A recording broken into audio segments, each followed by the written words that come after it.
Are you constantly setting intentions only to undermine yourself with escapism and negative coping skills? We have all these internal conflicts within us where it seems as if we're just completely annihilating any good that we have done by this overindulgence. So let's take a look at the conflict within ourselves. Hi, I'm Jennifer Evans with Empowering Wellness Counseling Solutions, and we're talking about the internal conflicts, the cycle of self-sabotage that we seem to get ourselves in. This week, I've been working a lot with coaching clients on getting that next job, and I'm very excited to share that 95% of my clients are actually about to start working. They've gotten the job that they wanted through a 3-week coaching program that I have been giving them. And as a part of that, what we are trying to find as we build these spaces of success together in our coaching program using very concrete and actionable steps to get us where we need to be and to break through some of the barriers that we create. Remember, trauma creates 4 barriers to success: fear of failure, fear of success, self-sabotage, and scarcity mindset. And these are constantly flooding us, especially when we are in an interview situation, or even when we're even trying to do our job search. We're just so flooded with the fear that we aren't making sound decisions. And so my coaching program helps people to make sound decisions. And as we now have gotten successful and we're getting ready to start our new jobs, I got a lot of resistance. Excuse me. Those self-sabotage and scarcity mindset keep coming in. It's like we could use it for the very specific of getting the job, and then now what? How do I broaden this to greater scope of my life? And I thought, well, this is a great internal conflict, and it fits well with Conflict Resolution Week. So we are following our book, Key Steps to Live a Happier and Healthier Life, Part 3, Interpersonal Effectiveness. And we're looking at the chapter on conflict resolution. And the reality is conflict is between partners, romantic partners, friends, roommates, colleagues, bosses, family. Conflict is out there. And it's all because of those universal constructs. So go look at yesterday's videos to learn all about the role of conflict. But today we're going to talk about the conflict in ourselves, the self-sabotage that we do.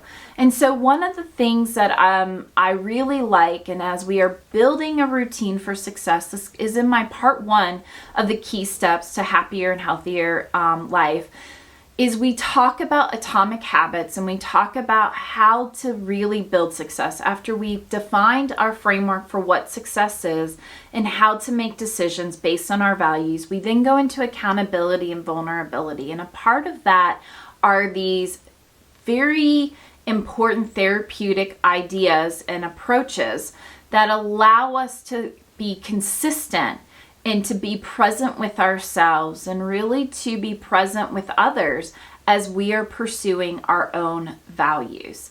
And in that, we talk about block scheduling and Pomodoro technique and these atomic habits that we build. And so as I'm sharing this with my clients this week, I'm telling you, like, universal constructs, it's out there. I kept getting the answer, well, what is a good positive reinforcement? Because I feel like I just do some negative coping and I'm not actually doing positive things. And so the answer to that is positive reinforcement is positive coping is when you do something with intention. And what we found several weeks ago when we talked about this, I'll put the link in the video description, is that there are certain things like, and I hated this one. They even said your pet could be positive or negative when it comes to a coping style. Doesn't that make you sad? Makes me sad. TV watching, positive or negative, and a coping skill. And the reason why is it all comes down to intention. And it all comes down to purpose. And so if you are avoiding something and plop down in front of the TV and then that's it, you shut off and you said, Maybe I did the one thing. I did my productive and now I'm in my self-care. And we talked about color blocking at the very beginning. It's like 240 episodes ago. So go take a look at that. Scroll to the very end. You'll see it there without any of my little thumbnails. I am growing. I promise you, crew. I am growing in my ability to give you great content, but also make it more digestible and accessible to all. But back in the day, we talked about color blocking and how to set up our schedule to build a framework of success. Because that scarcity mindset will also pull us into decision fatigue. And we won't know what to do and we'll just get overwhelmed with all the options. And so what we're trying to do is build this buffet of opportunities. And we're not trying to do all of them. This is not a to-do list. But what we're trying to do is just know that there is a low-hanging fruit that we can grab no matter where we are at in our value, in our energy, in our mental health. We have something that we can do that occupies that framework. And so as we're building our more productivity, because we're expected to have 40 hours a week of productivity, and so we're getting used to that. But what we're also doing is sprinkling in self-care intentionally amongst that productivity so that we can find and maintain that sense of value that we just sold to get this job.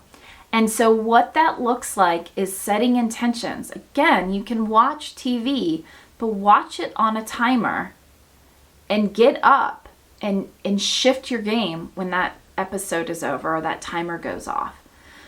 You can, love on and pet on your dog, but do it with intention. Don't do it because you need to escape. Do it because there's intention and value there. Set a purpose and follow up with it. And that's the difference.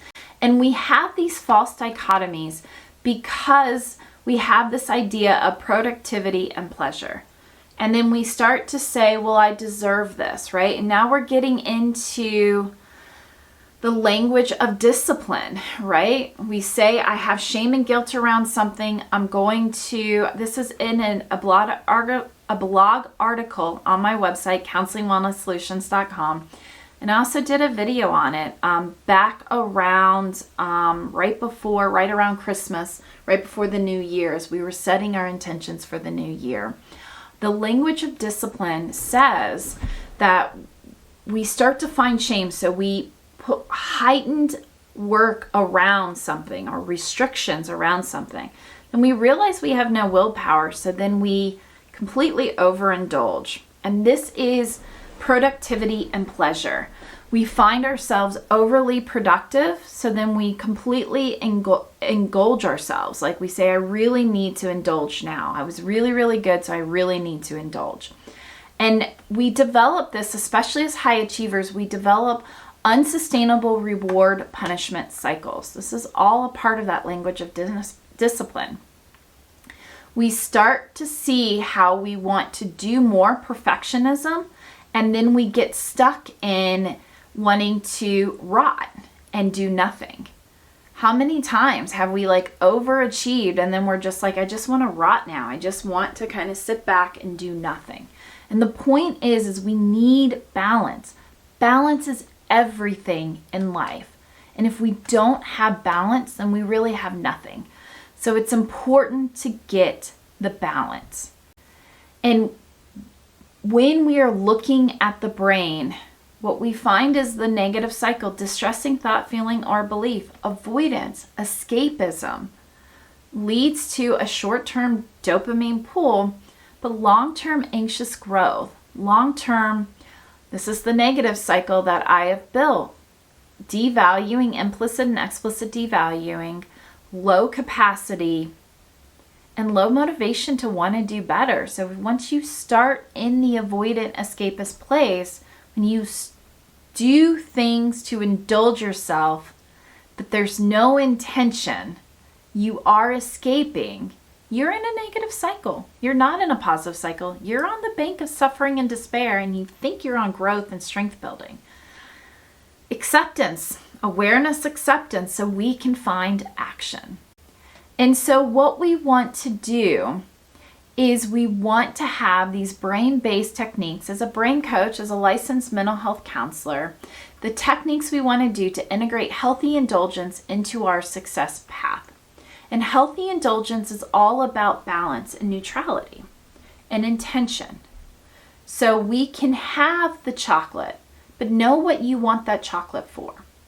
We can drink on our attempt to go dry, but know what you're doing and set boundaries around it, right? So if you're like, God, I feel like all I'm doing, everything, I want to be more social, I want to have more friends, but I just feel like alcohol is involved in all of it.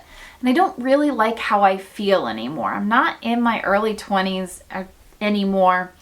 I just can't sit there and, drink excessively all night long.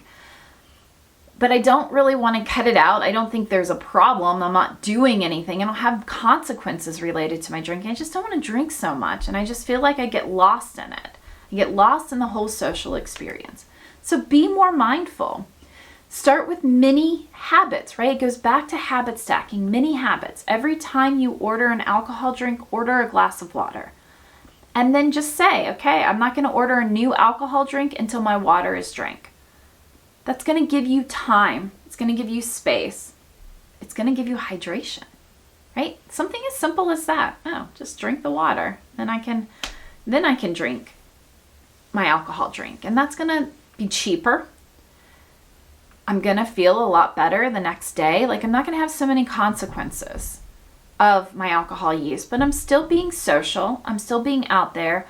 I'm not saying I cannot deal with this. And that's giving me value. It's giving me capacity. It's giving me motivation to want to do this in other ways. Same with those pesky diets. And I talk all about this, and I'll have the link in the video description with this language of discipline. It's pesky diets. The diet starts tomorrow. No, the diet doesn't start tomorrow. If you want to eat healthier, you eat healthier right now.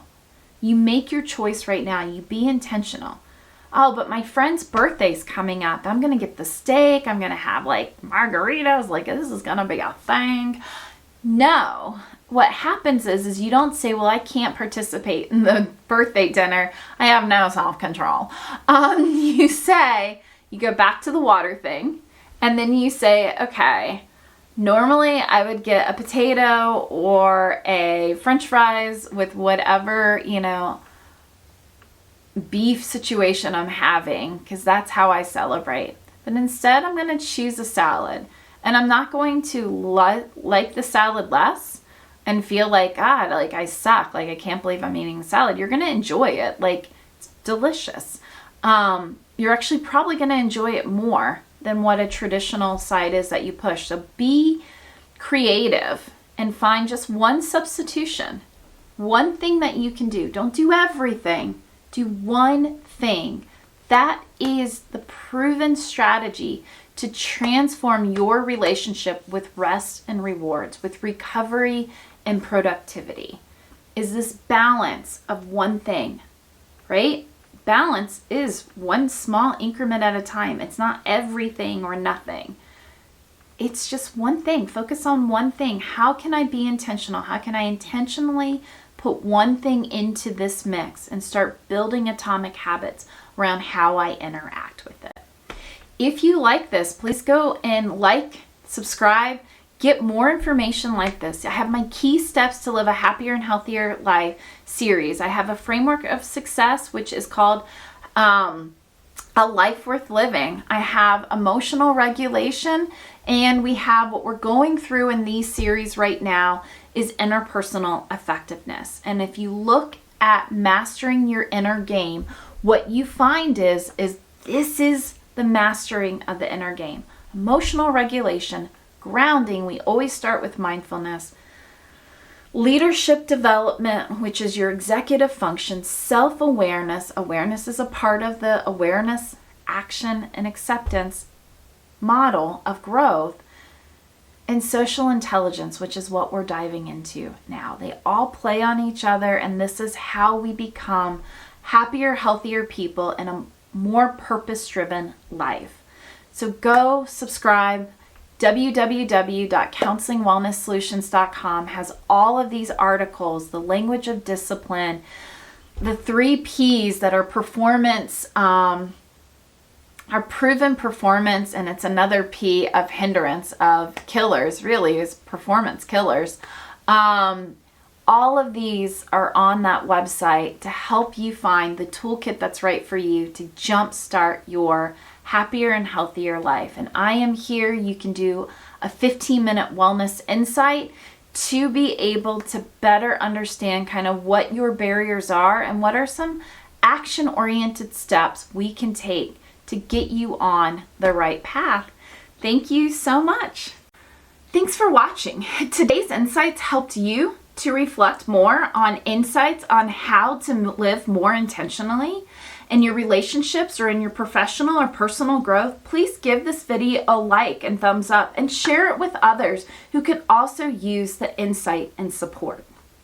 Each week, I dive into these real strategies that are coming out of my book, Key Steps to Live a Happier and Healthier Life, Part 3, Interpersonal Effectiveness. So please be sure to subscribe and to join us each week to learn more about how to create deeper, more meaningful connections, set healthier boundaries, and live a purpose-driven life. All of the principles I teach in my workbook. Your growth matters, so thank you for being here. Let's keep building a happier and healthier life together, one step at a time.